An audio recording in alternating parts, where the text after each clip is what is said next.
Hello, everyone. We're going to go ahead and get started. We're going to call this regular council meeting to order. We've got a certification of a quorum. This time, we'd like to have pledge of allegiance and invocation. I pledge allegiance to the flag of the United States of America and to the republic for which it stands, one nation, under God, indivisible, with liberty and justice for all. Honor to the Texas flag. I pledge allegiance to thee, Texas, one state, under God, one and indivisible. Let's bow our heads.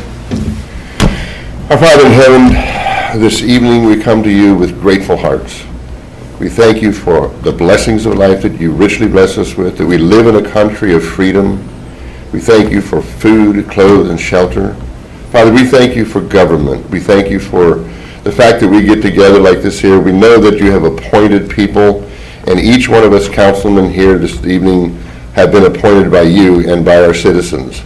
So we don't take that lightly. We ask that you would just be with us this evening as we make decisions and as we counsel for the city manager and for all the employees, Father, that we would do it with a humble heart.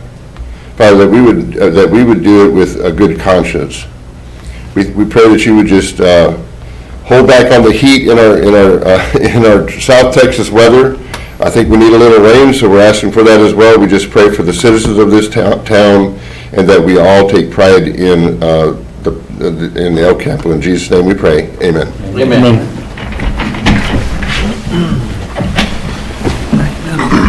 All right, at this time, we're going to move on to introductions, recognitions, and proclamations. I believe Garrett, you got the floor. Good evening, Mayor and Council. Just make it quick because we've presented this to y'all the last 2 years. Just want to let y'all know for the third year we've gotten the Mission Lifeline Award. This time it was gold status again, same as last year. What this means is the American Heart Association has recognized your EMS department as being in the top tier of providing stroke and heart attack care. There's 8 different criteria they measure on, and last year, they haven't released all the results from this year, but last year we were one of 40 that received gold for the state of Texas out of 700 something providers. So yeah, didn't want to go through in detail like last year, but just we got it again. Good job. All right.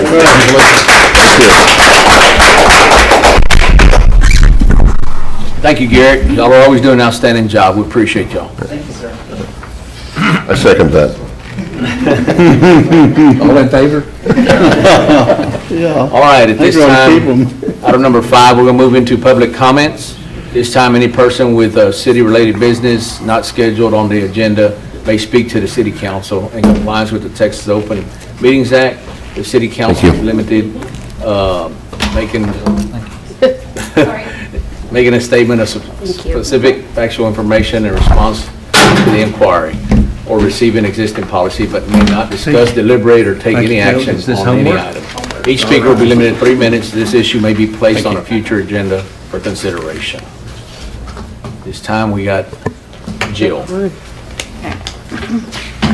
if you could please state your name and address. My name is Jill Hearn. My address is 711 Avenue E in El Campo.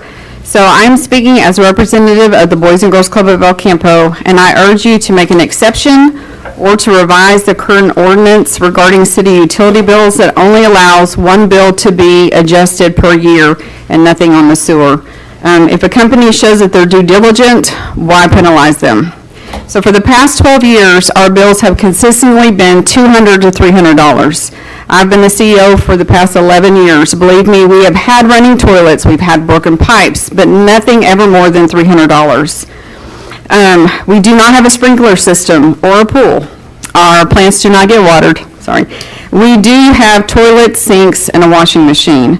But each time we receive a bill that's even over $250, we always call the city, and then we call our plumbers to come check it out. The problem is that once we receive a bill, we are halfway, like if it's July 15th to August 15th, we receive it after September.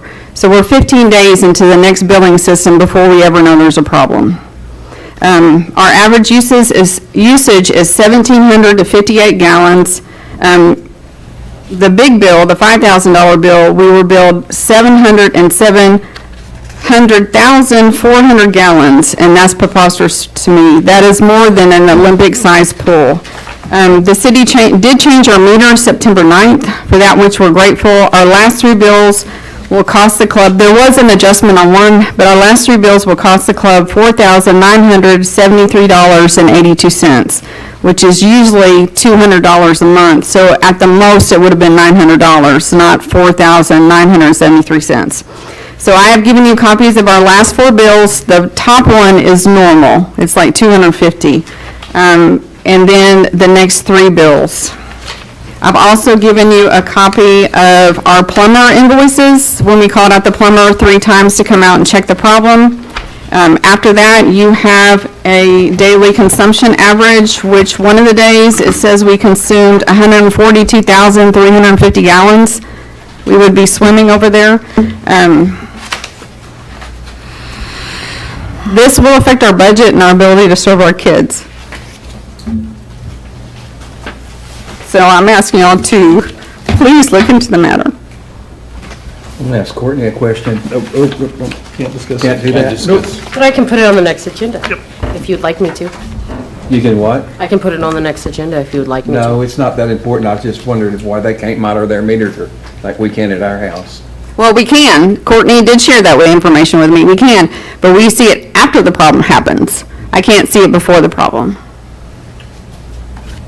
And we didn't know about it, I don't think, till the second month when we got the $5,000 bill. And then I was looking into it, and Courtney did share it with me. So I didn't know any, but like I said, you see it after the problem happens. And if you see the daily consumption, the plumber said if we were to have a leak, it would have been consistently high. It's not. It'll be 142,000, 139,000, then it'll drop to 36. So it'd be consistently high. Okay. Okay. Jill, thank you. Thank y'all very much. Thank you.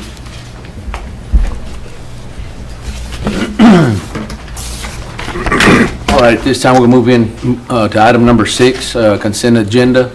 Item number 1, approval of city council regular meeting, September 25th, 2024, at 6 p.m.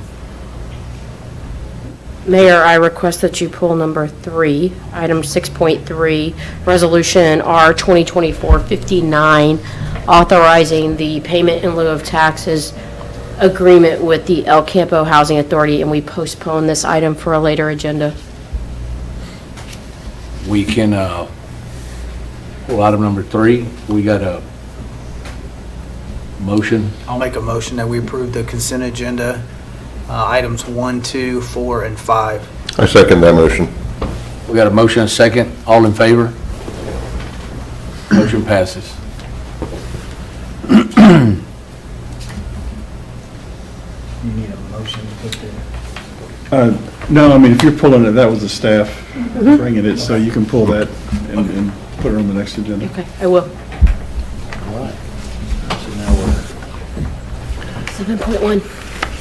items for individual consideration. Item number 1, Resolution 2024-55, approving a drainage easement agreement along property owned by the city of El Campo located at 708 East Jackson.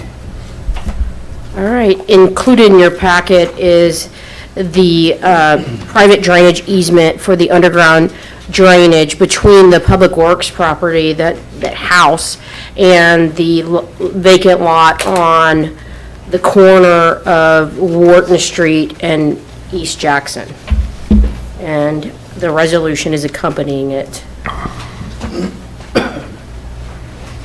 A convenience store intends to build on that location. That's what they said about 45 years ago, right? Kind of like the apartment's going to be built. So the portion of lot 1213, that's adjacent to Jackson Street? Or it's, She can, Corner of Jackson. yeah, I don't Montserrat's throwing you. know where this is. The reason this throws you is Montserrat Street, right up until the Public Works gate is developed, but not all the way to Wharton Street. So this is that space of Montserrat's right-of-way that was not actually paved. At that front corner up there is your intersection. Right here by lot 11 is where the old house is that you guys are looking to convert into your Public Works building. And this is your Public Works barn right here. So it just shows you that back corner. It doesn't show you the whole parcel. So if you're looking at the house from Jackson, it's on the left. Yes, that's correct. It's going to be over towards lot 11. Jackson is probably Right. at the top and Right. Wharton is off to the right. Right, okay. And you will see a second easement associated with this on your next council agenda. This is the drainage easement, but we asked them to revise the language for a public utility easement on the Wharton Street. And so that survey will actually show you Wharton Street as well and this Montserrat area. But this is just that bottom south. So where does this easement go? So the Montserrat that's where all the material and stuff is stacked? So is there a ditch in there that it drains in? I'm trying to understand why we need an easement, why you just wouldn't go to the front side on Jackson Street and go into the drainage system there? You're probably better equipped to answer. Okay, so right there, you see that small box at the bottom of that easement? Right. Is a drain basin. It's a huge drain basin with double 42s going across to the major drainage that's by the railroad. It's all underground except for that drain basin right there. It's 12 by 12, 6 foot deep. So it's running back or is it running east? It runs to the south from there. Okay, It's going to be south. draining in and then going south across underneath our yard to the railroad track, Okay. that large drainage easement that goes. That ditch that goes around Blue Creek Road or Yes, whatever that road yes, is. Yes. Okay. So my question would be, in the event that the city decides to build a new public works complex, how is this, and they abandon this property or sell this property, how is that, why is the drainage going that way? Why doesn't it just go along the front and sideways? This would be an underground conduit. We would not build on top of there. We would actually take our drainage as well on the side of it going to that same box. So they're not required to have a retention pond, correct? They will have some detention, but the way they've calculated it, it's all internal through their conduits, the way they've got their drain set up and their swales. So in other words, no pond. No big pond. It's right. just all underground through this system here. Okay, so then it kind of like the fire department, right in front of Yes. there, so then it goes through there. Correct. Who's gonna maintain it? Christo, they pulled a permit. It's underground. Yes, they have. You could still have things that Yeah, that's true. Yeah, you're right. clog it up, yeah. They would be responsible for everything to it, yes.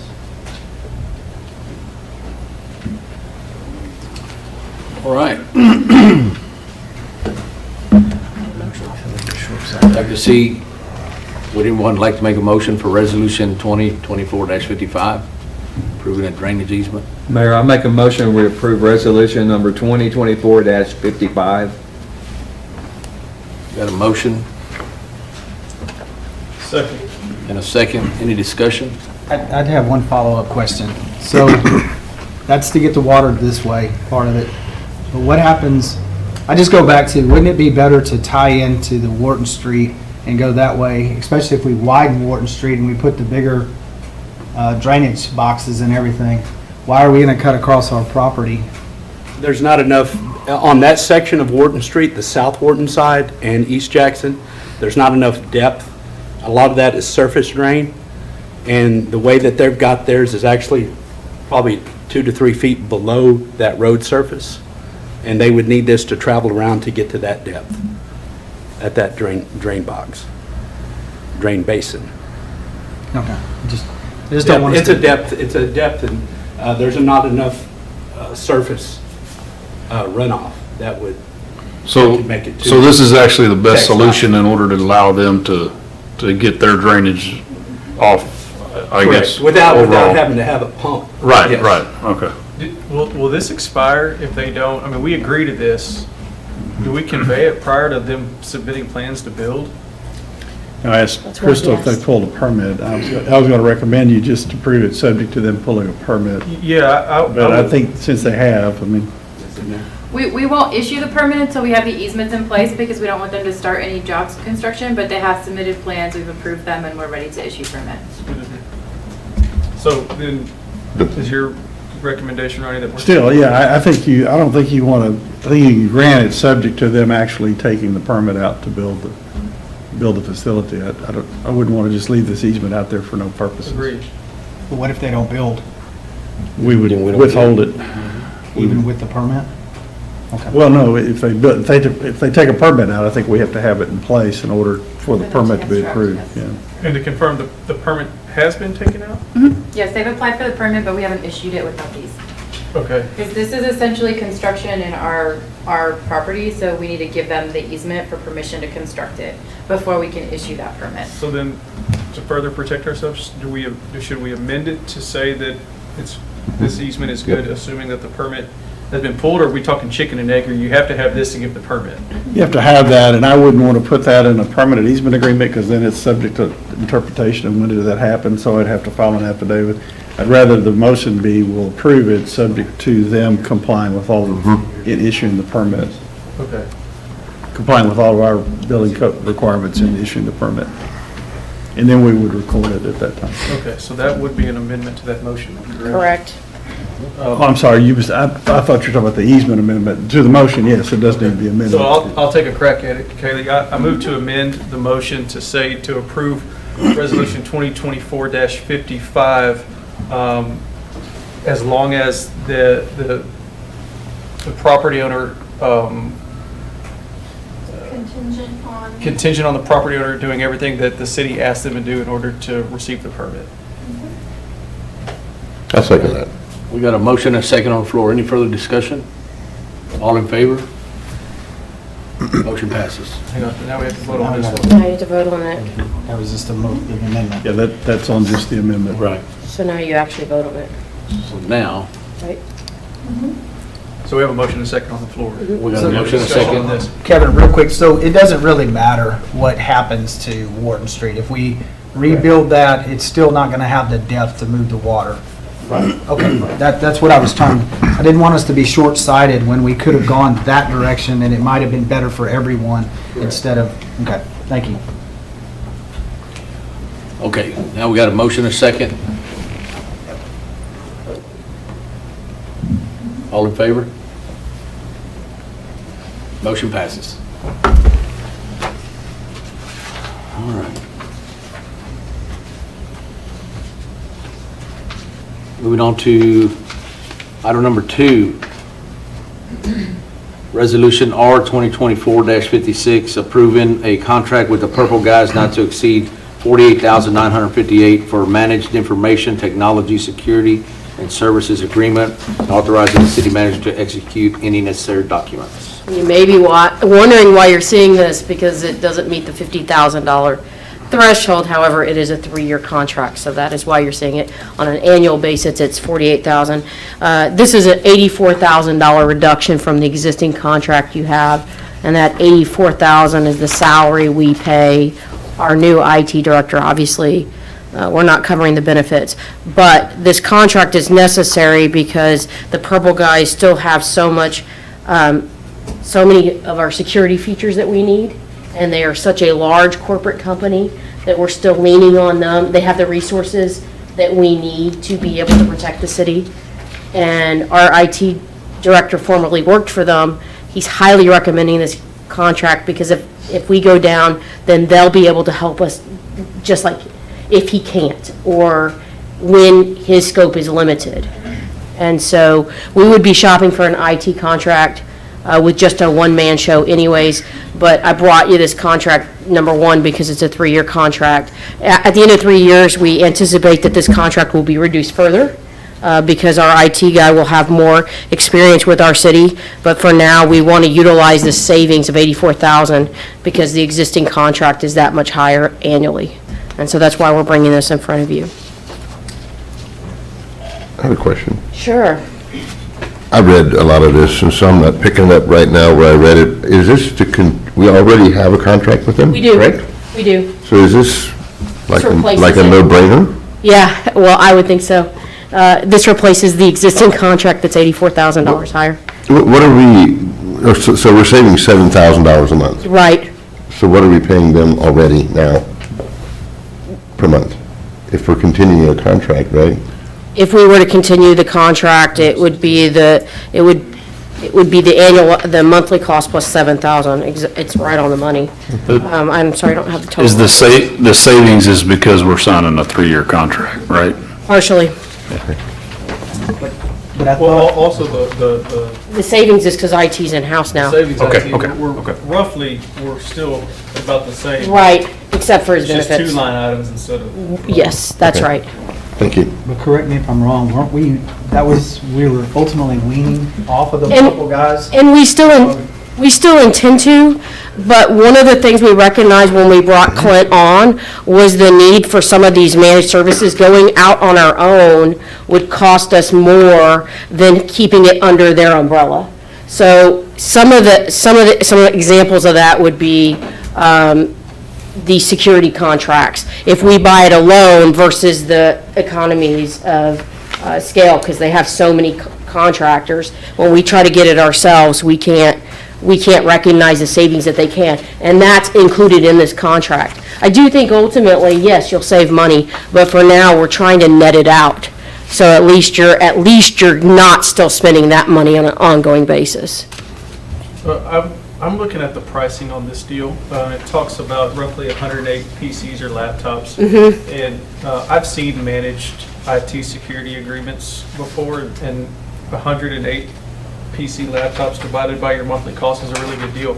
Does that include a lot of software, like your Microsoft Office suite stuff? Because I think that now that's an annual renewal instead of owning the software. Do you know if that stuff's kind of included in that? The software costs are separate, Okay. but they weren't included in our old contract either. Okay. Hence maybe why the per station Right. price is where it's at. And the security is such an important aspect of this because, number one, state law requires that we have an annual cybersecurity training, but we're very vulnerable as cities. And so it is important that we protect our network because when we go down, we have a lot of secure information. And so I'm recommending this plan because I think the purple guys can, at the end of the day, deliver this. I think their costs are going to go up. I like the idea of locking into a price. I don't like that our plan was to bring this guy in and lower our costs, and unfortunately, we're going to keep them right where they were. But costs are going up. And so I see that this is a way to keep these guys on, continue to train Clint, get him acclimated to the system, and bring back another contract down the road that'll be even less of a reliance on the purple guys.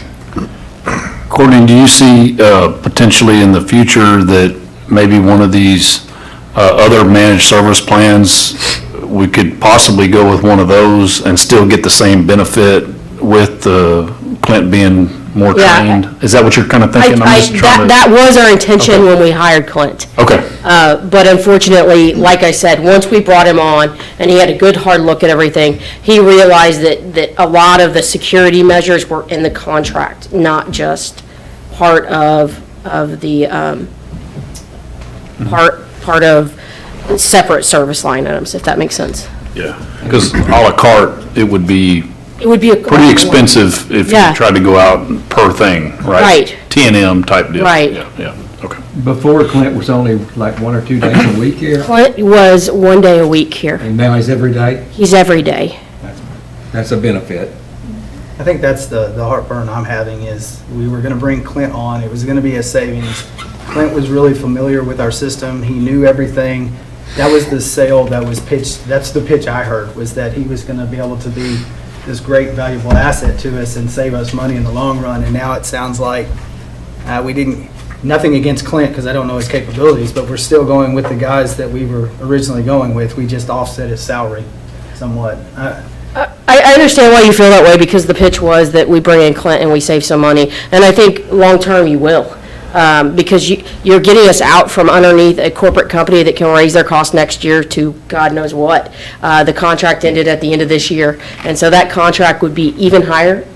I don't believe they would leave the rate alone, and so we would be paying much more. So there is some sort of savings you're recognizing here. But just pulling out from underneath the purple guys, that at this time, I wouldn't recommend. Like I said, the benefit I see is he's here every day. Yeah. If something crashes, we don't have to wait for a week. That's right. I have one question too, if y'all may. So if we did get turned loose from the purple guys, are we saying that we would be totally vulnerable and naked to all this information we have possibly? I mean, it's a possibility. I think Clint would purchase other software to protect us, and he knows what to do, but I think it cost you more, Okay, thank you. aggregately. I mean, I look at this as just one giant trampoline net of safety. Yeah. Because Clint's one guy, right? Right, he's one person. Day. Yeah, if he leaves too, and he has the only knowledge of our city, because we only have one IT person, we'd sure like to have a team to back him up. Well, right. Thank you. Mayor, I move to approve Resolution R 2024-56 as presented. We got a motion, would like a second? I'll second. Got a motion and a second. Pass Resolution R 2024-56. As presented. All in favor? Aye. All against? Motion passes. Thank you. Moving on to item number 3, Resolution R 2024-57, authorizing the award of pre-position grant writing and administrative services contracts to Grant Works and Goodwin Mills, K. Wood for disaster-related grants, and authorizing the city manager to execute contracts for said purpose. Go ahead, Garrett.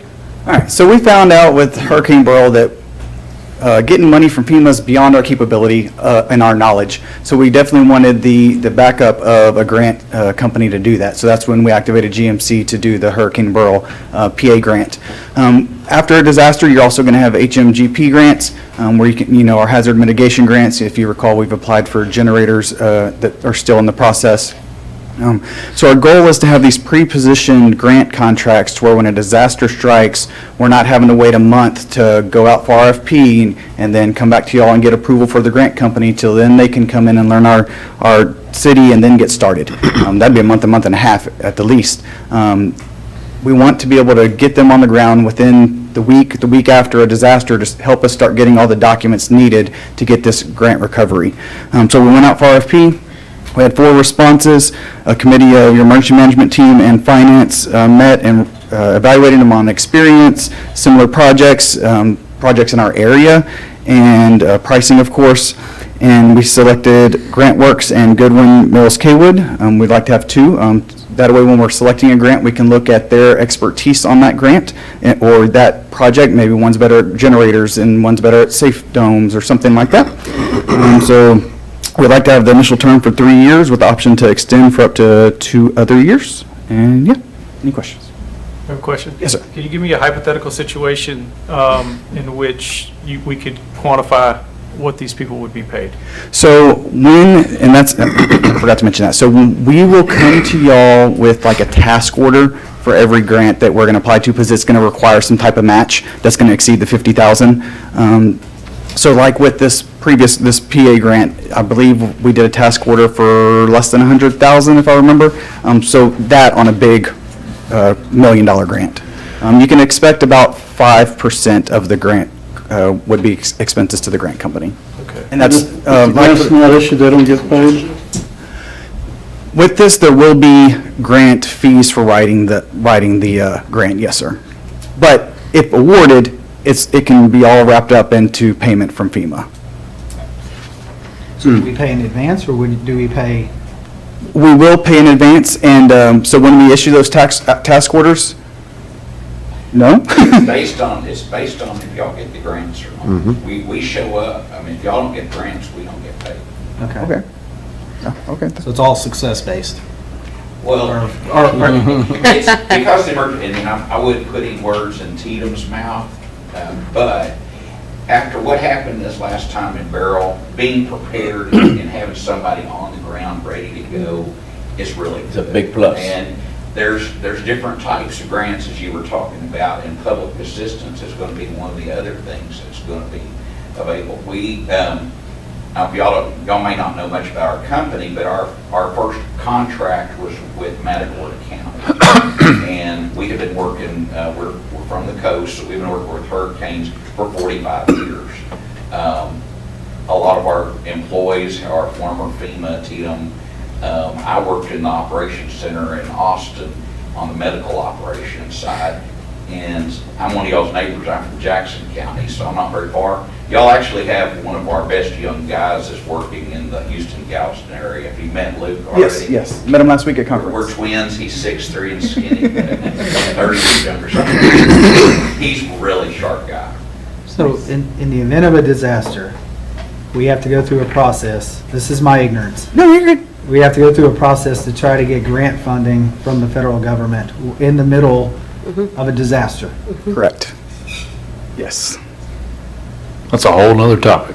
Yeah, But I know what you're saying. Like all our debris activity and all that, we're just now You did it during Barrel. nearing the end of the application Yeah. with FEMA for our Category A expenses and all that. there's zero we can do to be ahead of the curve. We just have to follow the way that the federal government. Okay. Yes, sir. Just a clarification point, Gary. 'Cause I don't want to put words in your mouth, There but you go. this in the packet says these costs may be eligible for partial reimbursement, and I think you said they will be. So it's always, it's going to depend on the final cost. If it's 6% that their fee is going to be, then 1% of that wouldn't be eligible. you So know. 5% is okay to be wrapped in according to FEMA? Yes. Thank you. One other question, Garrett.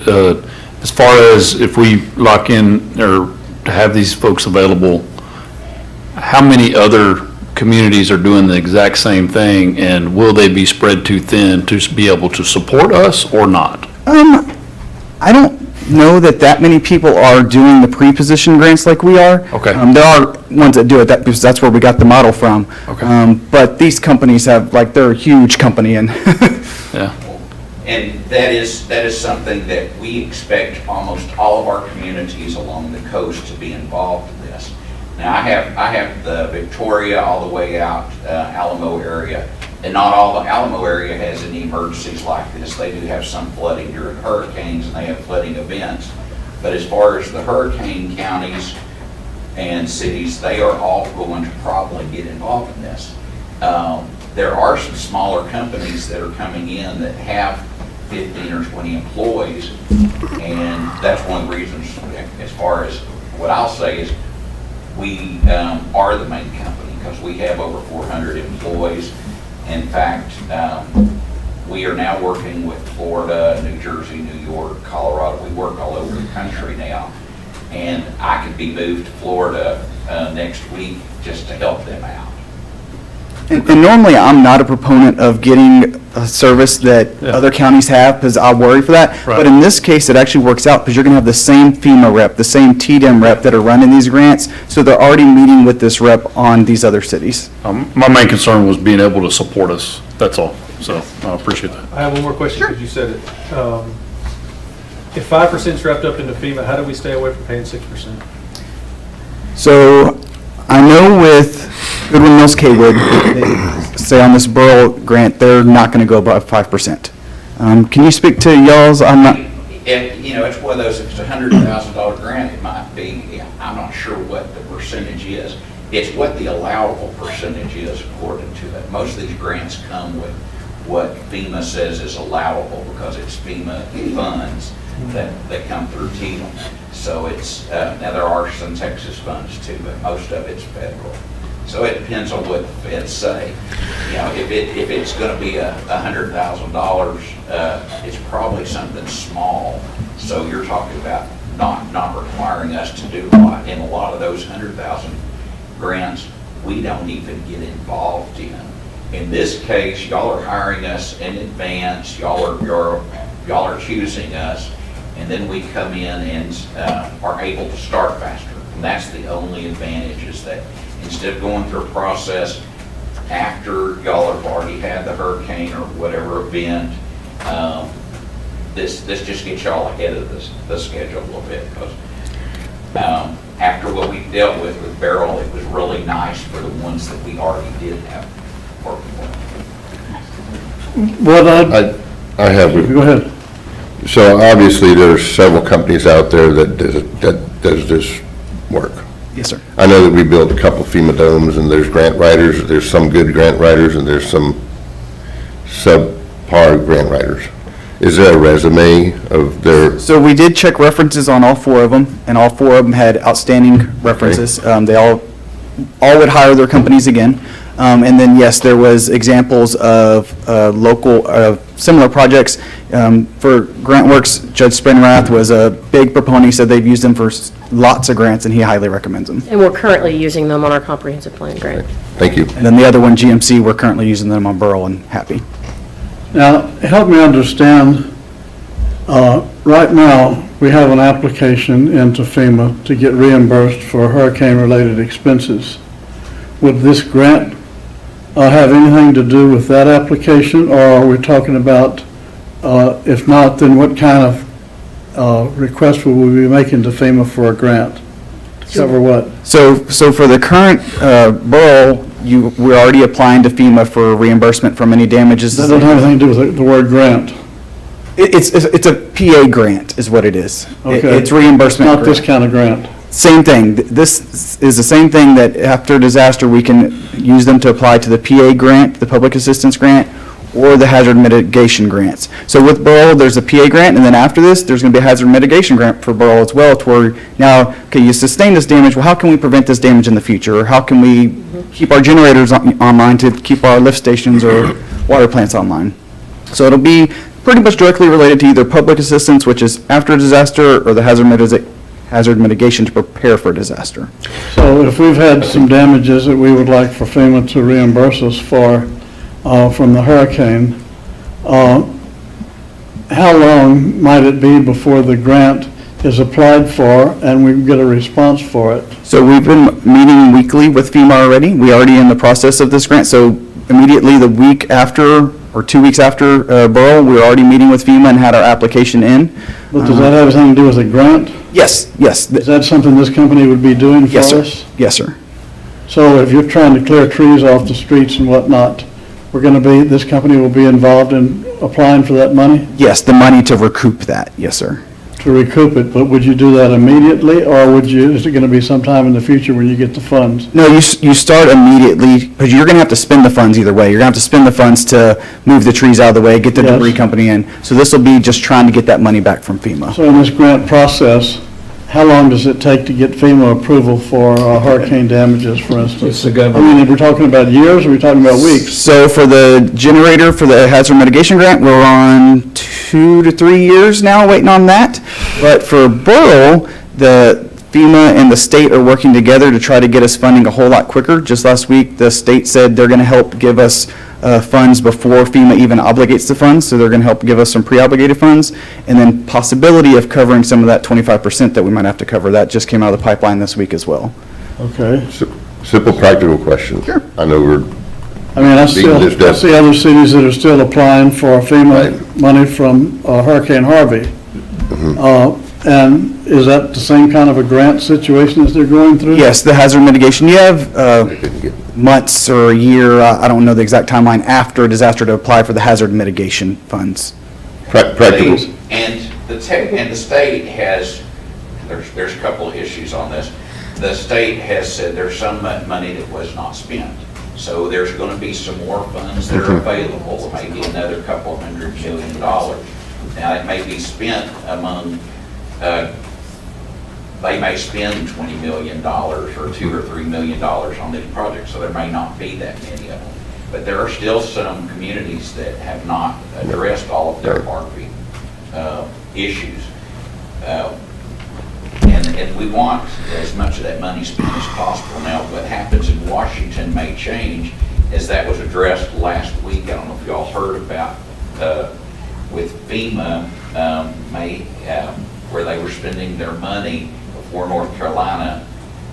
They may say some of that Texas money needs to come back to Washington to pay for the urgent stuff in North Carolina. We're hoping that doesn't happen, but we're watching everything. One thing to get our company, and just quick stuff, we provide services in this area. We're not looking just at what's happening on y'all's emergencies. if you're our clients, we're looking at every possible thing that can help y'all out. We've got people who work in Washington that work with emergencies. We also have people who work with economic development. They're working with people all over the country. If somebody wants to move from California and come out here, we may say, well, there's this community that's a good fit for y'all, and we'll tell y'all, hey, y'all need to work with this company. So we're always looking. We're working with housing and any other type of grants that are available. Your company can just expedite. Well, yes, we are, Yeah, that's what we're looking at, is getting y'all the money as fast as possible. Yes. Councilman Collins? Go ahead. Go ahead. Simple question.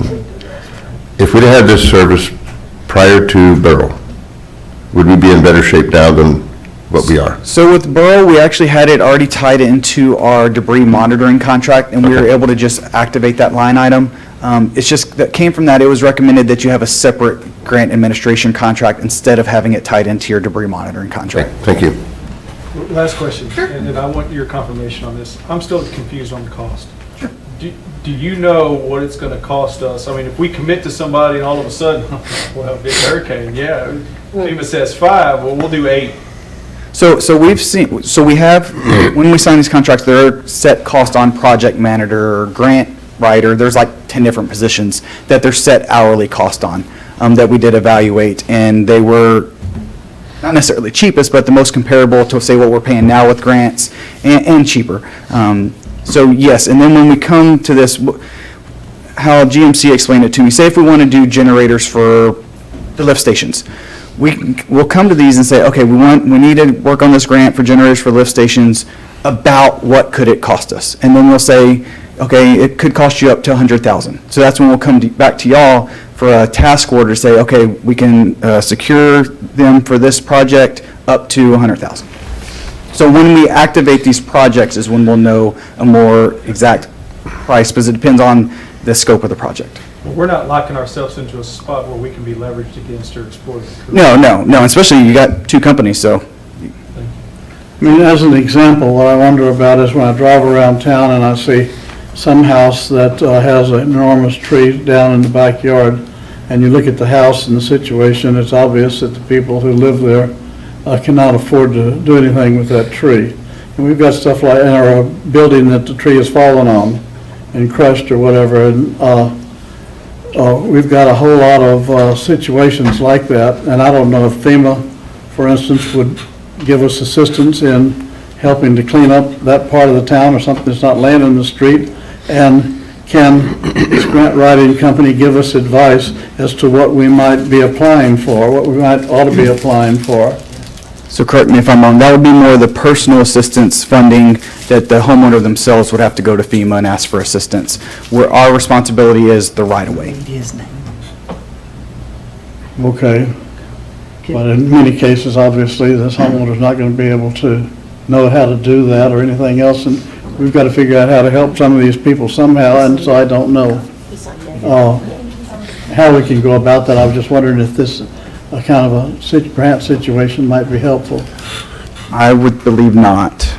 Well, personal assistance and the public assistance, I mean, we're looking at, the one side is helping the government, which we work directly with, and we may be able to do, there's another part that we may be able to help with too. So we're looking at how that's going to be written and what's going to be involved in it. I understand where Mayor Pro Tem Barrier's coming from. We get an awful lot of probable costs that don't seem to add up very often. Well, I think that's what my concern too. I just want to make sure we know where to go. We know what to expect. If we've got Right. two companies and he's saying 6, and we can say, listen, if you want the deal, we're going to get 5, then that's fine. I don't want to be at the spot where we lock in and, and I also understand that it costs just as much time and effort to apply for a $100,000 grant as it does $1 million. And I can understand why that would cost more to apply for the smaller ones. I just want to make sure that, you guys know what to expect so that you can budget such. Yeah, so all we could look at with this is what they're going to charge for an hourly employee, and then the project will tell us how many hours those employees are going to need. Okay. All right. Anybody like to make a motion? Resolution R 2024-57? Here, I make a I make a motion to approve Resolution R 2024-57 as presented. I'll second. We got a motion and a second. All in favor? Raise your right hand. Motion passes. Thank you. Thank you. Thank you.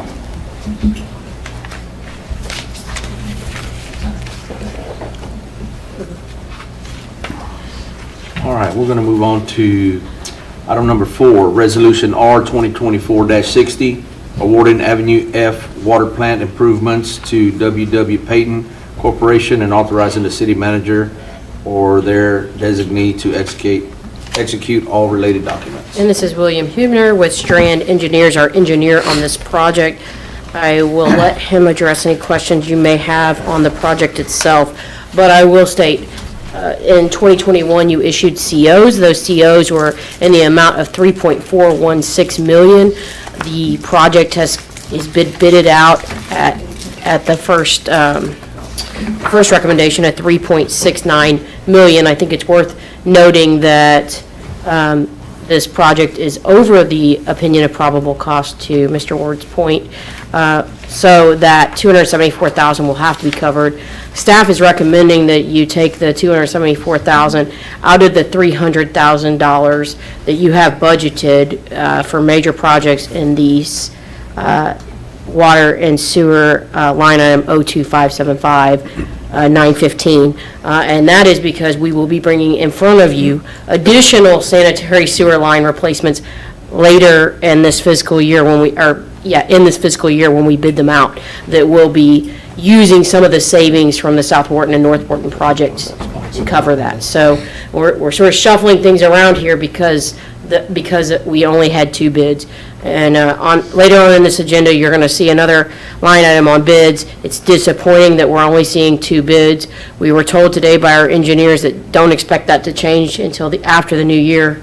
Unfortunately, these people are busy and their prices have gone, they're bidding really high. And we saw that on our other project as well. And so you may speak to that. I don't know if you have anything to offer on that. Sure. Thank you, Courtney. Yeah, it was a little disappointing to only get 2 bids. A project this size, drilling a new well and constructing a new ground storage tank along with some miscellaneous electrical at the lift stations. Had hoped to get some more interest. We always try to call and send notifications to the bidders that we work with on multiple occasions, the good contractors that we want to see submit bids. Several of them had said, yeah, maybe we're really busy right now, but we'll try to get a bid submitted. We have worked with W.W. Payton on other projects, wastewater plant projects, other large-scale projects, and so I have no issues working with them. But it is kind of a sign of times right now. A lot of bidders are very busy and just cannot submit bids. Or what we've seen with all the GLO mitigation projects that have come out with those grant funds and ARPA funding, a lot of cities passing COs or other bonds. There's just a lot of projects out there that folks are bidding on, and a lot of our contractors are winning a bid 1 week, and so they're maxed out on their bonding capacity, so they can't submit the bid the following week, and that is likely the case here. But I'm sure you're familiar with this project. This is to replace the water well at Avenue F along with the ground storage tank. And then there are a few lift stations in the sewer system that do not have the temporary connection for a portable generator. Some of them do, but this would get all the rest of them that don't have those, the proper electrical components, so that this new temporary trailer-mounted generator can be taken from lift station to lift station during a power outage to do that. Sorry to interrupt you, but that's only alternate 2, which we did not include in the 3.69 million. And the reason we didn't include that is because we have these bypass pumps coming online, and we have applied for these generators, and we're still waiting. That's the one you referenced. Clarification, so you're saying that alternate number 2 is not in? It is not in the recommendation. Is for alternate staff 1? At this point. Is alternate one in it? Alternate one is also not included in the staff recommendation, Thank you. but it was bidded out. So just, for those of us that weren't on council when the debt was issued, that 3.416 was for the water well, the water tank, and these wastewater connections? No, when the debt was issued in 2021, it was for wastewater treatment plant improvements, which we haven't bidded out that project yet, so we'll have to look at a separate financing instrument. And just for this project, which didn't include the alternates. We threw those in afterwards. When we were concerned, we told him to bring that in when we had some engineering meetings, because we were really concerned that we couldn't get those generators off of FEMA's desk. And so at that time, we thought the project was going to come in lower. Exactly. So when the TDM application was submitted for all the different generators, that was part of that application as well, to put these connections at all the lift stations and to get multiple trailer-mounted generators. And because FEMA is dragging their feet and it's taken over 2 years now, it was thought, well, at least let's create an alternate bid to get some bids from these contractors, since they're going to be doing some electrical work. There's going to be some electrical work done at the plant to get this new well and the controls and everything working, but just wanted to get that price for you to consider. But we don't have the money to do the wastewater improvement. Not with the cost of this project. If we approving it at this 3.6. You'll have to. We're going to have to issue more debt. You will have to issue more debt, or you will have to take it out of your net fund position, one of the two. Okay. We don't know what those costs look like right now either. So it makes a lot more sense to get those costs back, bid it out, and then discuss the next steps. Which I believe the wastewater plant should be ready for bid here very shortly. So can you tell me, so we're going to drill a new well, and then we're going to build a new tank. Are we going to build the tank on the existing site, or is it going to be? It is, okay. We acquired land from Prosperity Bank. No, but I mean the existing site of the tank, the current tank. So Move the tank and put a new tank in. is in the footprint of the old tank, yes, sir. Okay. Because of some of the limits of the site with the tower and everything else, that had to, a lot of times we would like to, if we've got the room, to construct the new tank to the side and potentially continue using it if the tank is, but this being an old concrete tank and it needs to be demolished, the foundation improved to put this new welded steel tank in its place. Is there some reason why we're taking down the water tower? We don't need a water tower there? No, this does not impact the water tower. Oh, it's not, I misread that then, I thought you were removing the old tank, not the old water tower, Right. okay. I had a question about the difference in the pumps. I don't know if there is a difference or there isn't, but there's quite a price tag difference in the pumps. So did they spec out, or did they both bid the right pump there, or what am I seeing different there? So they had to bid the specs Right. and the plans that we provided. So everybody was bidding the exact same Yep. pumps and motors, all that stuff. You'll see when we do these bid tabs, whether it's 2 bidders or 10 bidders, wild fluctuations in That's a big various- one there. It is. Yeah. That concerned me as well. Yeah, There's a really high, the low bidder was high. Yeah. And the higher bidder was low. And Yeah, I can't really speak to exactly how they put together their bids, other than a lot of times some bidders will put overhead costs into this one item, or others will spread them over various items. But I know in certain cases, people will just put out a very general, hey, can you bid on this? And so one bidder will say, well, I can do it with this size motor, and another said, no, that's not the case here. They were both bidding exactly the same thing. okay. And it was just a large price difference. Yeah, because it's almost the difference Yeah. that we're looking at here, and that's what there's plenty of room here when you look around. I mean, all these different charges that they have here that seem inflated in some areas and not in Yeah. others. And that's why we want to be very, very specific in those specs and in the details, so that when they provide this pricing, and if, say, we were to get into construction and they submit something that's completely different than what we were anticipating, well, because they threw a low number out there and thought they could no, we're holding you to these specifications. This is what you did, and this is what you're going to provide. Okay, I have, Go ahead. so obviously was a purpose for alternate number one, and what I'm hearing is a guaranteed completion. Is that what that is, the 100,000? So what happens, I mean, I'm not saying that that's reasonable or unreasonable. They just have a open calendar now if we don't accept alternate number one? I apologize, I don't have the number in front of me. I believe under the base bid, without that alternate, Okay. we have a different, there is still a time, I think it's 18 months. I'll get that information to Courtney. I just didn't have that written down for me tonight, but the alternate bid one was to shorten that time frame. And I understand that overtimes and all that kind of stuff. And to quantify that, whether that would be a huge additional cost or, you know, one bidder did not provide anything. Gotcha. I don't know if that was that they weren't going to even consider it or if it would be no cost, but since they were the second low bidder, we didn't get into So the. you did ask for how many days under base bid that it was going to take them to do it? They're required under the base bid. Like I say, I believe it's actually 18 months. This would shorten it to 1 year. Yes. But I'll get that number. I apologize, I don't have that off the top of my head. When would we start construction?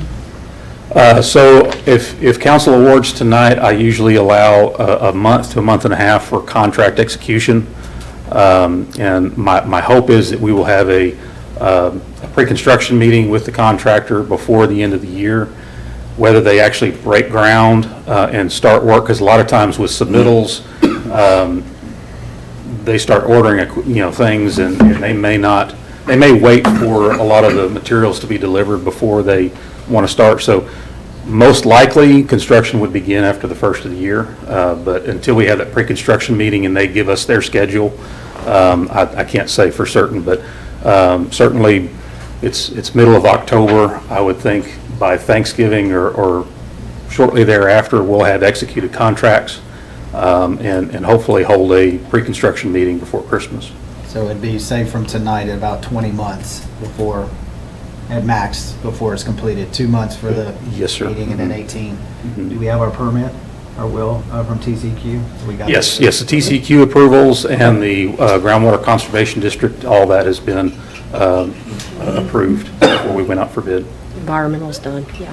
Help me understand something here. I've always wondered why a municipal water well costs so much more than an industrial water well. And I always thought it had something to do with a lot of real specialized equipment and techniques and everything, but it looks to me like the only difference between a well on a rice farm and this one is $68,000, $62,000 stainless steel screen on the bottom of the pump, or bottom of the casing, but this sounds just horribly expensive to me, and I just have to wonder if there isn't some cheaper way to get this thing bid out, or also I wonder why we need to do it anytime soon if we've been able to wait 3 years from the time we first started talking about it, but I mean, we'd be a whole lot better off if they hadn't itemized everything and I hadn't seen it, but $250,000 to move into the job site, they must be coming from the North Slope. Yeah, and again, those different items, I can't speak to how the contractors place, certain, there's some contractors that their mobilization may have been $10,000. It's just where they put all that money. To your point about the cost of municipal wells, I agree. They're extremely expensive. They're not the same as a residential well or either rice or Well, commercial well. or for a rice well going down to 1,000 or 1,100, 1,200 feet, the price has doubled lately and they cost about $600,000. This one, I don't see that there's, just looking at all of this, what's the difference between a rice well and one of these? A lot of it has to do with the testing, the test wells that have to be done, and the water quality testing, because this is drinking water, and some of the methodologies that they have to use. What's the equipment, the drilling and the equipment's all the same? Is very, very similar, yes, if not exactly the same. And it looks crazy, it looks like craziness to be paying 5 times as much for basically the same kind of well.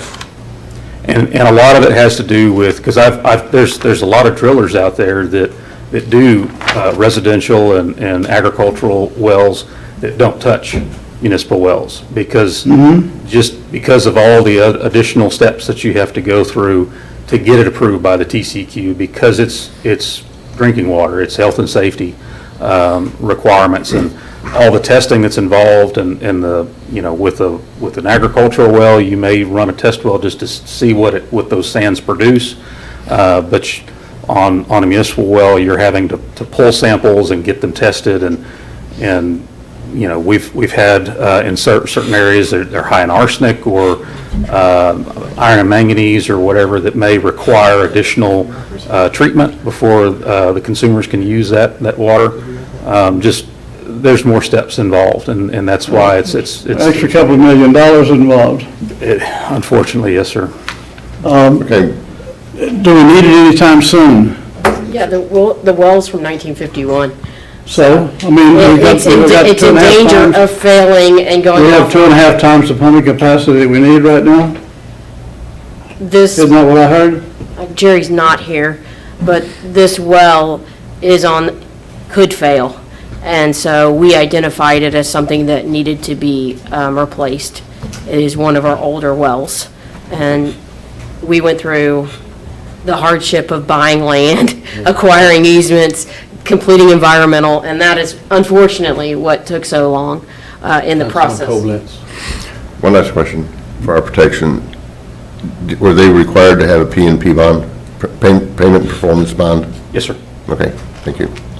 Councilman Hancock, the answer to your question, why it costs so much more, is bureaucracy. Yeah. Right here. That's the story of tonight, is it's going through all these regulations. That's right. Because we currently have a water well there. Yeah. If there was any problems with the water, we would know there's a problem with the water, because we test the water weekly, monthly, whatever it is, and file these reports. It's bureaucracy. Looks to me like maybe if there's a maximum amount of demand right now, that maybe if we waited, maybe the demand might slack off. Or maybe can we put it out nationwide for a bid? Also go up. It is available, when we put out these projects for bid, we post it to CivCast, which is a nationwide. In fact, when we do, say, tank painting projects, those typically do get contractors from out of state. Water well drilling, I think is a little more, at least within the state of Texas, it gets a little more confined. You may get some from out of state. Typically here, you would get more localized drillers. I have another water well project that's going to be bidding in about 2 more weeks, and I'm starting to anticipate the same situation. We've already talked about how the costs have gone up, but just not getting more than 2 bids, if that, unfortunately, because everybody is just so busy. Thank you. Whether that improves in the next 6 months, 12 months, 18 months, I really couldn't tell you, unfortunately. So this doesn't include engineering or permitting and all of that. That's on top of this cost as well. That is just the construction cost, that's just the correct. construction That's the cost. construction cost. So our probable cost is blown out of the water, no pun intended. Those are the probable costs we received. Got it. All right, thank you. So you don't think it'd be any help if we delayed the bid, or if we rebid it or anything? It's certainly up to y'all if you would like to rebid it. Like I said, I've had this come up here recently with several other projects, not a water well project, but other utility projects, and you run the risk of delaying the project, let's say 6 months. So you're 6 months further behind, and it comes in higher. I did recently have one that came in lower. That's the only time that I've ever rebid a project and it came in lower. It was great. I was very glad that we did that, but typically it does come in higher. If we had I think there's still a lot of uncertainty with the election coming up and a lot of other things, and just like I mentioned before, all the other grants out there, the FEMA grants and GLO and all that. I don't see that slowing down anytime soon, unfortunately. All right, I'd like to make anyone like to make a motion for Resolution R 2024-60? Yes, I would. I'll move to approve Resolution R 2024-60 as presented. Well, and not accepting any of the alternates, alternate 1 or 2. I'll second that. We got a motion, a second on the floor. All in favor? Hold on, I have one last question. Is that a lump sum turnkey? That Can you answer the number question? is, so in the bid tabulation, we have several line items. So there's unit pricing if, In the event. when they do the drilling. Now, we anticipate everything to be very, very similar, if not absolutely identical to the old well that's there. But when we bid these, we do it on a unit price basis. So if the well winds up being 10 or 20 feet shallower, then you don't pay for that. You know, so that's not a lump sum, that is a unit price. I guess my concern is If it goes over? if it If it goes goes over, over. yeah. That's valid. So it's not it could go over with. It could go over, it could Or whatever. come under, yes, sir. Okay. We got a motion and a second. All in favor? I know it's odd that I made the motion to second it, No, but you're trying. my concern is simply the cost. That's why I voted, because we have too many, well, we're gonna talk about another project. There's too much uncertainty on where things are and where's that money gonna come from. All right, we had a motion and a second. It passed 6-1. Yeah, 6-1. So, Thank you very much. all right. Thank you for your explanations. No problem. Moving on to item number 5, bid rejection, Town and Country Neighborhood Street Reconstruction Phase 1. Well, isn't this an interesting turn of events? You just approved a project that had 2 bids, and now we're asking you to reject the 2 bids that came from the Town and Country Reconstruction Phase 1. We met with the engineers today. We feel confident we can shave these costs down. There were some design standards in there that we can modify that definitely staff can live with and won't jeopardize the scope of this project. And so we're asking council to reject these bids, rebid this in the new year, and hopefully we'll get more bids. In addition, we're looking at other options like carving out pieces of it that are specialized, like the pipe bursting, instead of just lumping it all together. That we'll see some savings on that. And we spent, 45 minutes today just walking through how we can get this project down so it's within the budget. Because the original engineering probable cost, and you just received this in February. So this quickly, the last project you received the probable cost in 2021. On this one, you received this just months ago, and you can see the difference. And we were told that the reason that the costs are high is because there wasn't a lot of interest in this, and they're busy, like he said, because there's so many GLO projects. There's a lot of Harvey projects going on right now. We've got some going on right now. And so that's why we're asking you to reject this and bring it back and get that cost down. Mayor, I move to reject the bids to the Town and Country Neighborhood Street Reconstruction Phase 1. Second. We got a motion and a second. I have a question. Question? Discussion? Okay, so why are we rejecting it? Because the cost came in high? Because they came in so high over the original bids, and when we looked at it with the engineer, they found opportunities for savings. Okay, shouldn't the engineers be doing this ahead of time instead of waiting to finding out? They give us the probable cost, and then they come back in and the numbers, they're off.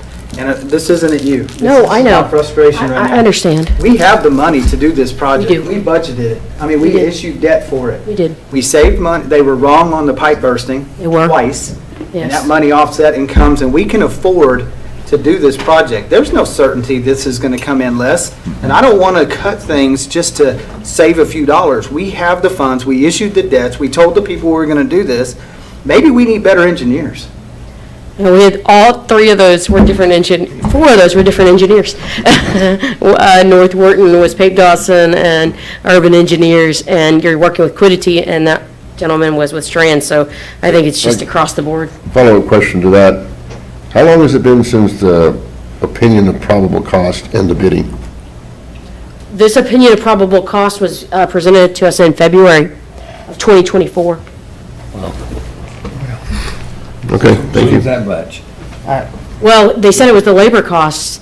That's where the swing was. The wild swing wasn't anywhere else but the labor cost. There was one particular line item that was $15,000, was it $15,000? And we paid $6,700 for it recently. So it was shocking to see that they upped the cost on that because they could. One of the concerning things about this one, though, is that they're so close. Yeah, they are. And so That's that makes you probably- worry a little bit, because it's like, what is the next one's gonna Well, be, that's why- potentially, I don't know. That's why we have to Yeah. change the design standards to see a savings. You And changed you the are design? changing it. Does that affect the quality of the work? It shouldn't affect it. But it goes back to my question, why? We have the funds to do this. We do, but We're betting that it's gonna come in less. And we've just been sitting here, and I can tell you from building an industrial mega project, labor is short. yeah, It's that's, scarce. You're fighting with, for example, construct concrete folks. You're fighting with all these LNG plants.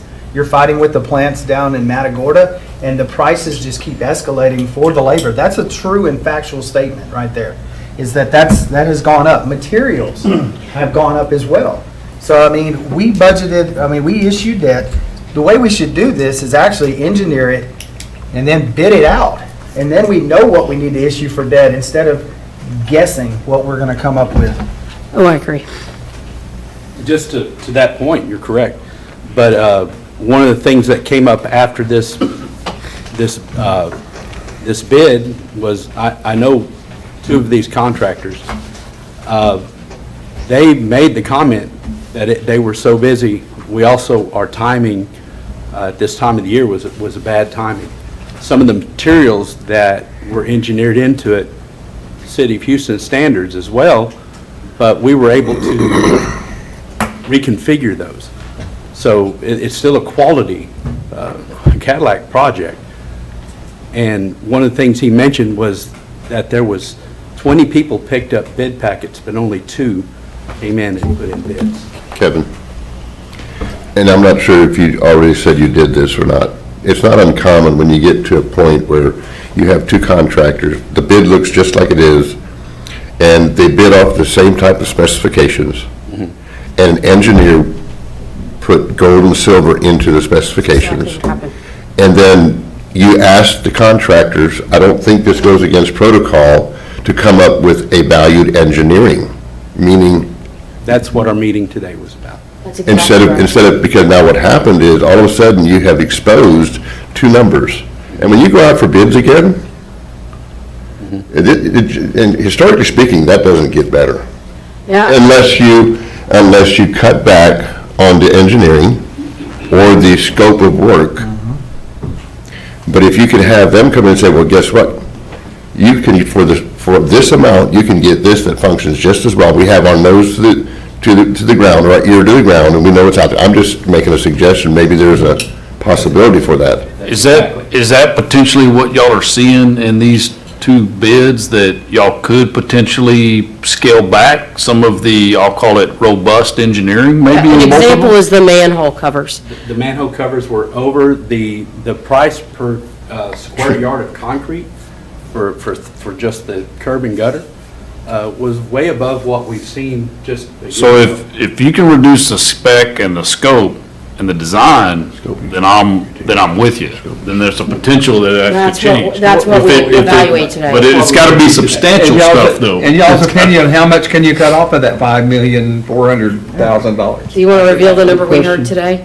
Go ahead. It was a little over $400,000. So you're saving And that was $400,000 by taking a chance and it might go up In again? materials alone, yes. Yeah, in materials alone. We have But the- you'd have more bidders, we feel, because this was on the same day as the TxDOT bid, which made us lose some bids. They already made a motion to reject. So, yeah. It can get okay. voted down, too. With 400, okay. I don't know. I hear you. That's a tough one, because, I mean, if you're not talking a little over $1 million or $2 million, I don't know that it's, I don't know, that's a tough one. That's what's scary. That's really a tough one there. You say You save $400,000 in materials, but 2 months from now, labor might go up and you're, You'll be paying $800,000. yeah. At the same time, the contractor has said, even the subcontractors for the water line were way too busy, so they bid it high just in case they got it, just to cover that. And that, I understand that, but I think if we can wait until that is over, and I agree with the engineer's recommendation to reject these bids, go back to the drawing board and rebid and see what happens. Does that engineer stand to make any additional dollars for making that recommendation? They make No, tonnage. no, he's not. He's got a set cost on the Yes. project. Where are these companies from geographically? Clark is out of Victoria, Okay. and TLC? PLC is out of Houston. Okay. I'm sorry, Corpus. Well, we got a motion and a second on the floor To reject. to reject the bids. All in favor? Staff recommends to reject it, right?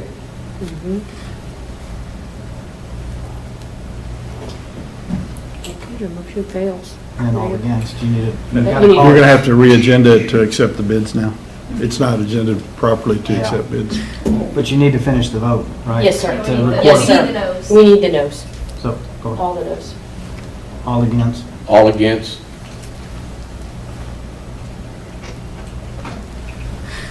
Motion fails. Okay. We will bring it back to you. And we'll, when we bring it back, Mr. Ward, we'll include the cost of all the projects detailed out, so you can see how it fits in the budget of that debt issuance, including the engineering and the admin fees. How soon would this project begin if we were to accept this? Probably 2 months at the best. First of the year. He had said probably getting everything together in June Of next year? of next year. Okay, so we got a long time. So if we decide to accept it, maybe we could accept it with a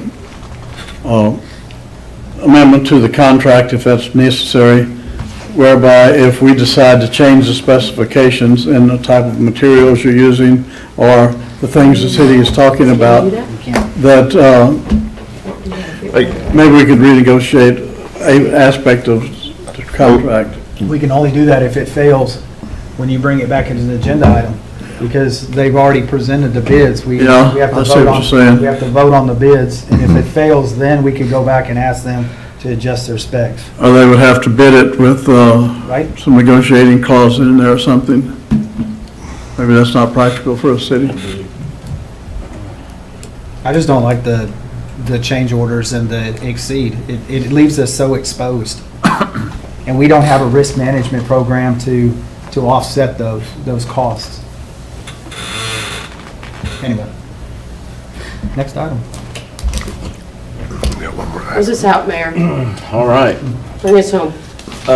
Next one would be item number 6, Housing Authority Board Member Appointment, and that is a mayoral appointment, and I would like to appoint Bobby Perez to the Housing Authority Board. Good man. All right, most important item of the evening. All right. This meeting is adjourned. Make sure I didn't do something. Meeting would